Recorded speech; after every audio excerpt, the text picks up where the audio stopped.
back to the news at 10. To some legal matters now. The trial of suspected kidnapper Chukwudumeme Onwamadike, popularly known as Evans, commenced today at the Lagos High Court sitting in Ikeja. He's standing trial alongside one Victor Aduba on 4 charges of conspiracy, kidnapping of one Mr. Sylvanus Ahanunu, and unlawful possession of firearms. The court listened to the testimony of a first prosecution witness, Inspector Ido Haruna, who was a member of the team that arrested Evans. The prosecution also played in evidence 2 videotapes obtained by the police depicting Evans' narration of his mode of operation, the various bank robberies he was involved in, and the ransom paid by various kidnapped victims. A move by the Director of Public Prosecution, Titilayo Shitabe, for the videos to be admitted in evidence was deferred by the judge to the next adjourned date after the defense team requested for time to study the evidence. The court, however, admitted in evidence the statements of the kidnapped victim, Mr. Ahanunu, his wife Chidiebere, and that of his brother, Dominic. Justice Taiwo then adjourned to April the 23rd and 27th for continuation of trial. The arraignment of the chairman of Innoson Motors Limited on charges of conspiracy, obtaining by false pretenses, stealing and forgery was stalled today at the Lagos High Court sitting in Ikeja. And that's because Mr. Chukwuma was absent again, as the EFCC has not been able to arrest him despite a bench warrant issued by Justice Mojisola Dada. Mr. Chukwuma and his company Innoson Motors Limited have instead filed a petition against Justice Dada, asking her to recuse herself from the case. The judge who disclosed this at the proceedings today did not disclose further details of the petition's contents, neither did she state the reasons given by the defendant for the petition. Justice Dada, however, said that she would adjourn proceedings to await the decision of the Chief Judge of Lagos, Justice Okoyemioke, to whom the petition has been forwarded. After the adjournment, the defense team declined to comment, while the EFCC prosecutor also claimed ignorance of the petition and its contents. A federal high court sitting in Lagos has fixed May the 28th to hear a $55 million debt recovery suit filed by the federal government against Ajip Oil Company Limited. The federal government is claiming the $55 million from Ajip for missing crude oil revenue. Today, the court allowed Ajip to amend its statement of defense to include certain vital documents before adjourning trial till May the 28th. The suit against Ajip is one of the many filed by the government to recover about $12 billion in missing crude oil revenue from some international oil companies. Channels Television learned that similar suits have been filed against Chevron Nigeria Limited, Chevron Petroleum Nigeria Limited, Shell Western Supply and Trading Limited, and Total and E&P Nigeria PLC. Lagos residents this evening witnessed a thick plume of smoke rising into the sky as a result of a fire at the Alorishan Dub site. According to an eyewitness video, visibility was thoroughly hampered in and around the Ojota and Ketu axis, with a consequent build-up of traffic on account of the fire. Our eyewitness reporter expresses concerns about environmental pollution and wonders why the state government could allow such a thing to happen. Our residents and commuters who plied the 34-kilometer Ndioji-Ndiokereke road in Abia State have raised concern over the prolonged construction of the road.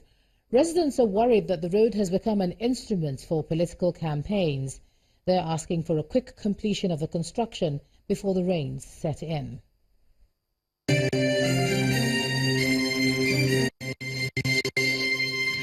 This 34-kilometer Ndioji-Ndiokereke Arachuku Road connects Abia State in the southeast to neighboring states in the south-south. When completed, it would take less than a 2-hour drive from Umuahia to Arachuku and less time to one of the closest south-south neighboring states, Akwa Ibom. The construction of the road, said to have started in the early 80s, was abandoned and later re-awarded by the past administration in Abia State. Already, some portions of the asphalted road are showing signs of collapse, while residents and commuters continue to wait for the construction of the entire road with dusty soil, a health hazard to the people. From here down to Juku and from here to Zabam, patrol is all that much. You cannot allow us to motorable easy. for that, we agreed that and we agreed that we will come to our aid in order to complete it. This road is very, very authentic because it links from here, from Junction, or to Junction to Aruchuku. Then we get connection from there to Calabar, right? We love it as it was passing through before. But this time around, the people that do it before doesn't end the road to our destination. Travels from Ndioji, Ndiokereke to neighboring villages used to be by this river until this bridge, a part of the 34-kilometer road under construction. This has not been able to ameliorate the travel challenges of the people who are obviously impoverished and who survive on small-scale agriculture.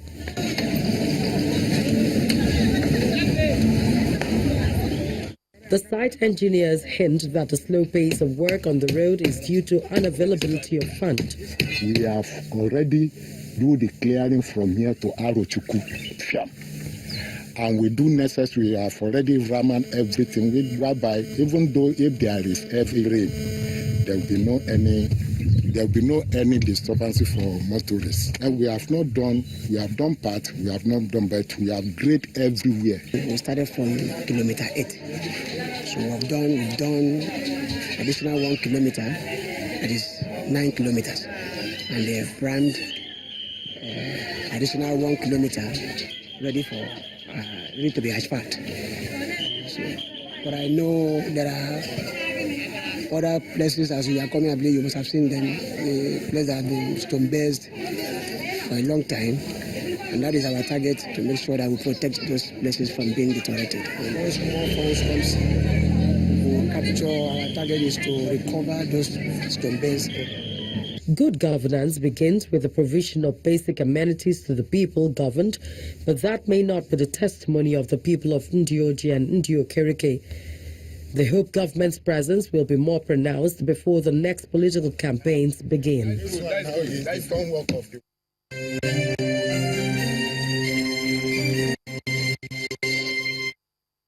Investors and prospective investors converged on the Gordon Institute of Business Science in Johannesburg today to hear Nigeria's economic outlook for the year 2018. The event was hosted by the South Africa-Nigeria Chamber of Commerce, and among the guests were visiting members of the Nigeria-South Africa Chamber of Commerce. Apart from the economic indicators, some of the experts say politics is a key factor that will shape the investment climate in the country, especially as it approaches an election year. Our South Africa Bureau Chief Pt.3 reports.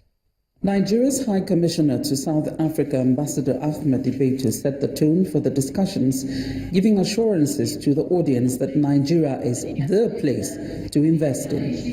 The year 2018 is expected to be an important one for Nigeria's economic relationship with all its partners. Nigeria will continue to support a rules-based trading relationship and ensure that its business environment is improved, friendly and attractive to potential investors.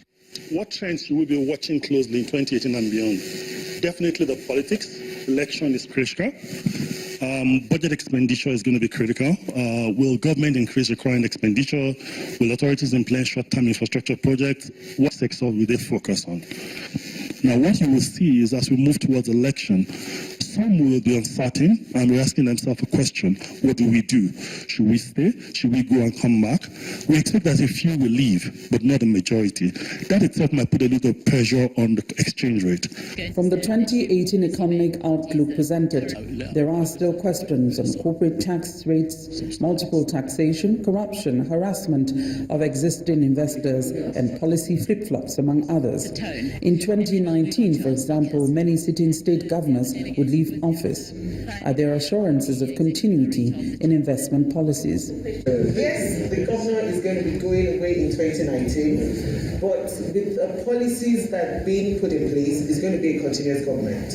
And some of the states as well, the way the governors have got their act together, they're really pushing the clear direction and trying to show the people exactly what they're trying to do and the kind of track record we have. There are a few states in Nigeria that are showing that, and I think continuity might just be the way. I want to encourage Top priority areas of the government, according to the NIPC presentation, include manufacturing, produce processing, transport, agriculture, power and gas. We asked some of the prospective investors present if they would be putting their money in Nigeria based on what they've heard here. Nothing really new, just trying to have the right conversations to get us to where we need to be, to say, okay, now let's make a business trip, not just waste our time. When we established our hotel, we had a few challenges at the beginning, but once that was sorted out, it's been smooth sailing. Some of my fears have been allayed with regards to corruption, infrastructure development. I've found the information on the Ogun state very informative today. Not a place that I had considered previously, and probably lack of my own understanding of Nigeria. One always looks towards Lagos, and we have some customers in Abuja. Nigeria has jumped 24 places in the World Bank's 2018 Ease of Doing Business ranking. Hopefully, there will be more investor converts that will look the way of Africa's most populous nation. From Johannesburg, South Africa, Pt.3, Channels Television News. And from there, let's take a look at some business news. Here's Anne Wilder.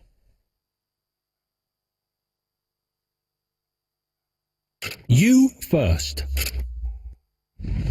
First Bank.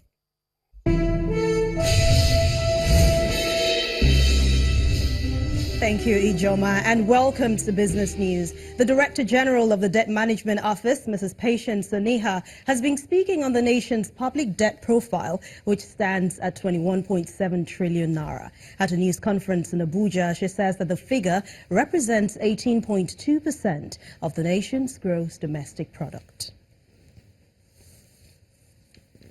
The names of nominees for the position of the Deputy Central Bank Governor, as well as members of the Monetary Policy Committee, have been forwarded to the Senate Committee on Banking for screening. President Muhammadu Buhari had sent the names of 4 nominees for the MPC. They are Professor Adiola Adenikinju, Dr. Aliyu Sanusi, Dr. Robert Asogwa, and Dr. Sheikh Maidugu, while the nominee for the position of Deputy CBN Governor is Aisha Ahmed. Just yesterday, the Senate reversed its earlier decision not to screen the nominees after noting the adverse effect of this decision on the economy due to the inability of the MPC to meet. Nigeria's headline inflation rate eased to 14.3% in February, compared to a high of 15.13% in January. This is the 13th consecutive decline in the Consumer Price Index reading since January 2017. Data released today by the National Bureau of Statistics shows that core inflation has eased to 11.7% from 12.1% in the previous month.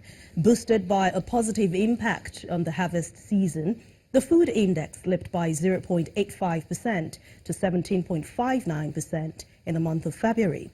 Nigeria's urban index also posted a decline of 14.76% and a rural index of 13.96%. Nigeria's stock market has fallen back into negative territory. That's despite strong full-year earnings from major Tier 1 lenders. Let's hear more from Tosin Additional.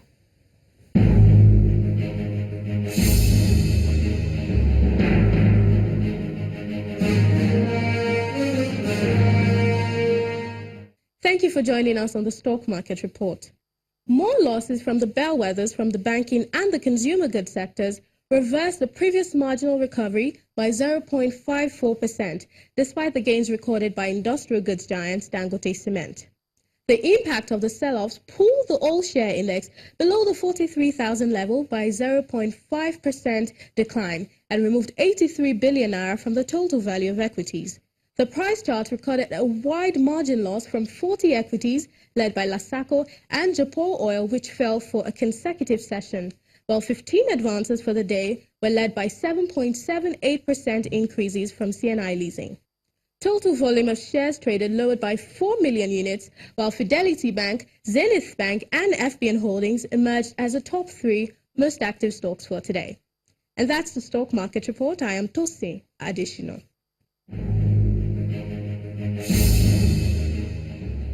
Thanks a lot, Tosin. It's mostly negative sentiment for major world stock markets owing to renewed concerns of a potential trade war between US and China over tariffs. Let's see the numbers for today.